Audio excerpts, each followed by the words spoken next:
Sa makabagong panahon, ang ating mundo ay tila lumiit na. Mula sa Pilipinas, maaari na tayo makabili ng produkto mula sa Amerika, makapanood ng palabas mula sa Korea, o makipag-usap sa kaibigan sa ibang bansa sa isang pindot na lamang. Ang prosesong ito ay tinatawag na globalisasyon. Ano nga ba ang globalisasyon? Ang globalisasyon ay proseso ng mabilisang pagdaloy o paggalaw ng mga tao, bagay, impormasyon at produkto sa iba't ibang direksyon na nararanasan sa iba't ibang panig ng daigdig.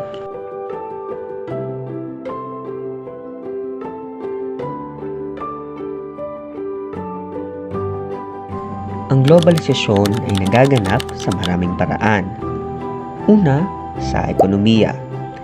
Ang mga kumpanya mula sa iba't ibang bansa ay nag-e-expand at nag-e-export at nag-i-import tayo ng mga produkto.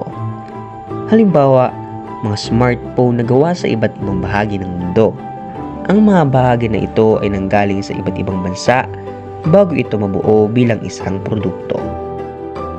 Pangalawa, sa kultura, maraming bansa ngayon ang nakikilala ang musika, pelikula at pagkain mula sa ibang mga bansa. K-pop mula sa Korea, anime mula sa Japan, at mga fast food chain mula sa Amerika ay iilan lamang sa mga ito. Benepisyo ng globalisasyon. Maraming benepisyo ang globalisasyon. Una, nakapagpapalakas ito ng ekonomiya. Mas maraming trabaho ang nabubuksan at mas abot kaya ang mga produkto sa Pilipinas. Halimbawa, maraming mga Pilipino ang nagtatrabaho sa mga multinational na kumpanya o business process outsourcing o di kaya BPO na nagbibigay ng malaking kita sa bansa. Ikalawa, mas madali na ngayon ang palitan ng kaalaman at teknolohiya. Nakakatulong ito sa mga bansa na makipagsabayan sa modernong mundo. Ang mga hamon ng globalisasyon. Ngunit hindi rin maikakaila ang mga hamon ng globalisasyon. Dahil sa patuloy na pag-uunlad, hindi lahat ay nakikinabang ng pantay-pantay. May mga maliliit na negosyo na apektado at may mga trabahong nawawala dahil sa mga murang produkto na mula sa ibang bansa. At isa pa, may mga isyu sa pagkakalat ng kultura kung saan ang iilang bansa ay nawawala ang kanilang tradisyonal na kultura dahil na rin sa impluwensya ng banyaga.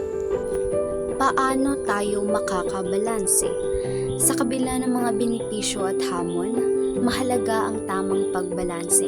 Kailangan nating yakapin ang mga mabuting epekto ng globalisasyon, ngunit panatilihin pa rin ang ating sariling pagkakakilanlan at mga kaugalian. Sa ganitong paraan, makikinabang tayo nang hindi nawawala ang ating identidad bilang isang bansa.